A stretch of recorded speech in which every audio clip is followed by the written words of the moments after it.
política que a gente faz.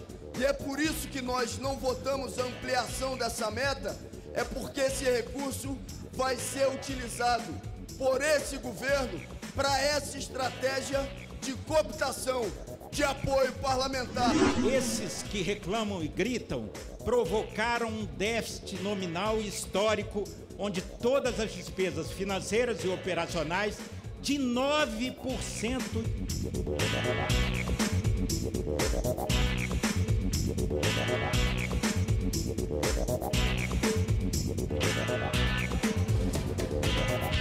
Em uma sessão que durou mais de 10 horas, o Congresso Nacional aprovou o texto que revê a meta fiscal e autoriza o governo a aumentar o déficit primário de 139 bilhões de reais para 159 bilhões em 2017. Para 2018 também está prevista uma revisão da meta.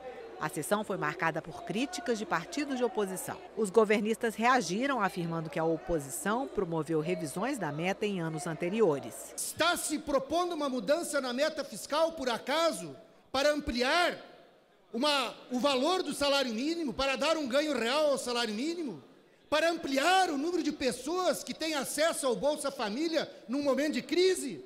Não! É justamente ao contrário. O governo cortou o recurso das universidades, cortou recursos dos institutos federais, revisou a política do salário mínimo, parou de fazer os investimentos do PAC, paralisou o Minha Casa Minha Vida, paralisou, acabou com a farmácia popular.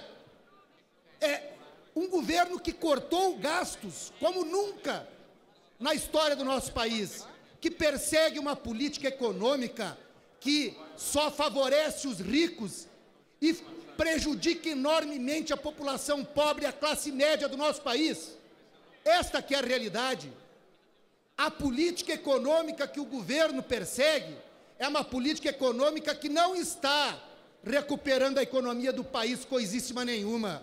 Nós vamos, infelizmente, a continuar essa política econômica, a ter uma situação de baixo crescimento, quando não recessão, de manutenção de um desemprego em níveis altos, porque esse é o objetivo desse governo, manter o desemprego em níveis altos para forçar a redução da massa salarial, para emparedar a classe trabalhadora brasileira como emparedou nos anos 90, com uma política econômica da mesma inspiração neoliberal e monetarista como hoje, que faz a alegria de quem vive da especulação, que faz a alegria de uma minoria que vive da especulação em cima da dívida pública, uma política econômica que mantém a taxa de juros real mais alta do planeta.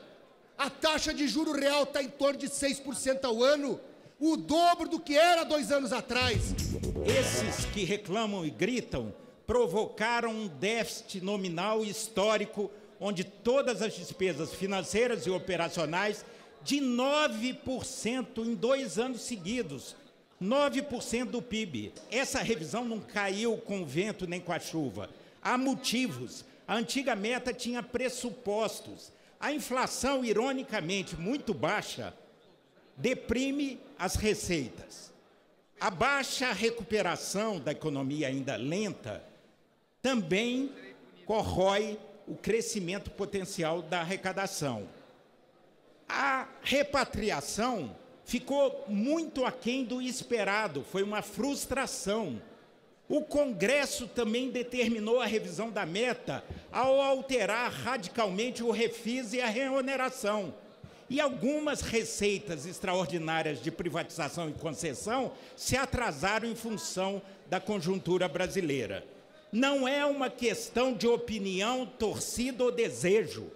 É um raio-x da realidade. É uma fotografia da tragédia fiscal brasileira. O Rio de Janeiro é só a ponta do iceberg do que pode acontecer no Brasil se não tivermos responsabilidade fiscal. E a consequência, se não fizermos o ajuste fiscal, é perpetuar o voo de galinha, não termos um crescimento sustentado significativo para melhorar a renda e o emprego do povo brasileiro. O que será pago é aquilo que está no orçamento. Ninguém aqui está mudando o orçamento. Nós aqui estamos alterando a meta fiscal. Aqui ninguém falou em orçamento. Aqueles deputados, senadores que usaram aqui da tribuna dizendo que nós estamos diminuindo salário, que nós estamos mudando os gastos do governo, estão mentindo. E outra coisa, falaram-se aqui de reforma tributária, mas tiveram 12 anos e não fizeram a reforma tributária. Hoje eu presido a comissão da reforma tributária. Espero que o governo federal apoie essa nossa reforma tributária, que é relatada pelo nobre colega deputado Raul. Aí sim, nós vamos deixar aprovada essa reforma tributária, que vai tributar os que mais ganham, aqueles que mais têm condições de pagar, de colaborar para o Estado brasileiro. Aí sim, nós vamos deixar de ter frustração de receitas, a economia vai melhorar, como já está melhorando este ano, nós deixamos de cair. Este governo deixou o Brasil 10% mais rico, o povo brasileiro, porque nesses últimos 3 anos nós tivemos a recessão mais brutal da história do nosso país. Foi quase 10% de recessão e isso fez com que o PIB diminuísse 10%, diminuindo o produto interno bruto, diminui a riqueza do nosso país, diminuiu em 10%. Então essa foi a herança que esse governo deixou e eles sobem na tribuna com o maior cinismo, com a maior cara de pau, com a maior disfarçatez e dizem que é errado mudar a meta fiscal, dizem que não se fez a reforma tributária.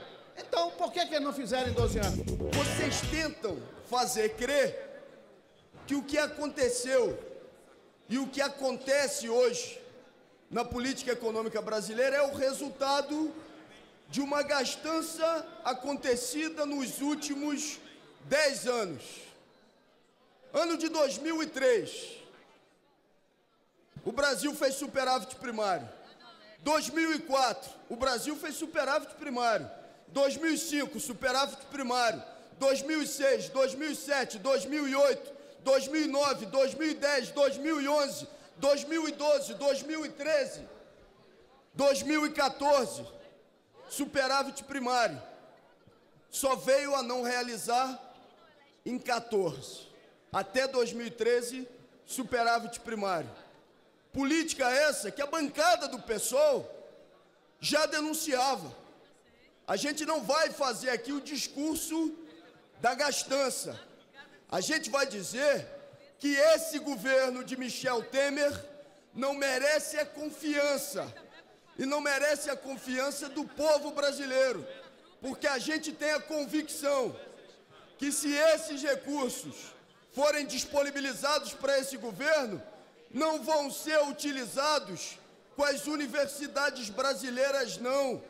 Universidades essas que nos primeiros 6 meses de 2017, 70% delas tiveram diminuição dos seus investimentos por uma decisão de governo, pela decisão do governo Temer, que quer sim fazer com que o Estado brasileiro seja desmontado.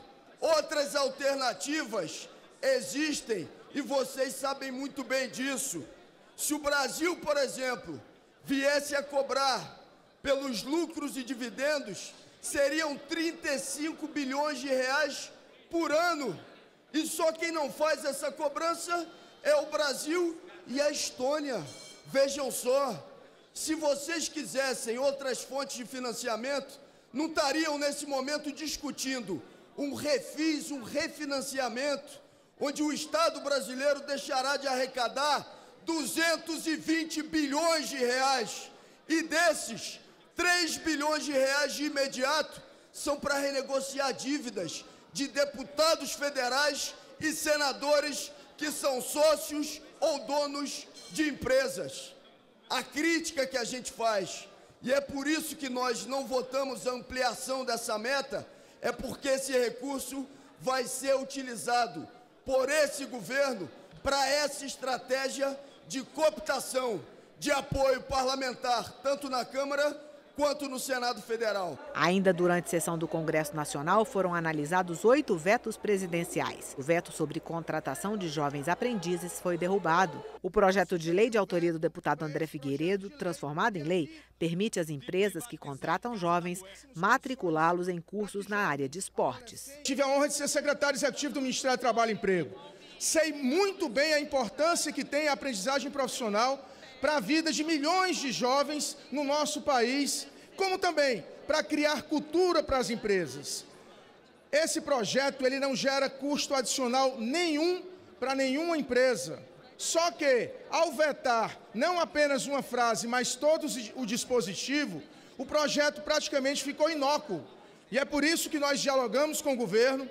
O líder do governo no Congresso Nacional, o deputado André Moura, aqueceu que vai opinar pela derrubada do veto. Já conversamos com vários partidos da base e partidos da oposição. Esse não é um tema, em absoluto, que diga respeito a ser base ou ser situação.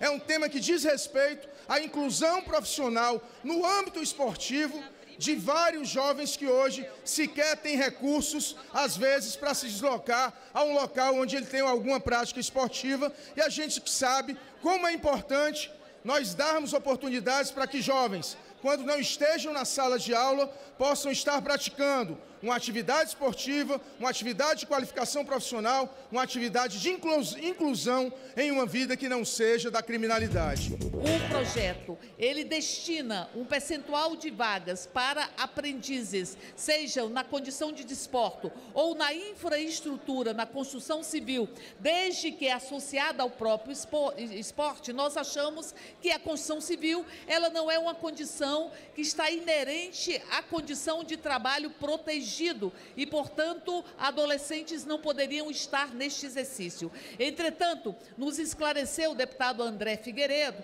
de que o processo, as vagas destinadas para aprendizes em todas essas atividades, ela não está em confronto ou ela se submete às condições estabelecidas para o exercício dessas atividades. E nós temos na nossa legislação assegurada a possibilidade única e exclusiva de trabalho, inclusive na condição de aprendiz para a construção civil, apenas de pessoas com 18 anos. Então, quando se fala em 10% de vagas para aprendizes na construção civil, em qualquer que seja a modalidade, nós estamos falando da condição de aprendiz para pessoas a partir de 18 anos, porque a condição de aprendiz, ela perpassa de 14 a 24 anos, mas para a construção civil, apenas a partir de 18 anos. Isso está claro no projeto e na própria legislação. Portanto, o que se trata o projeto não é de possibilitar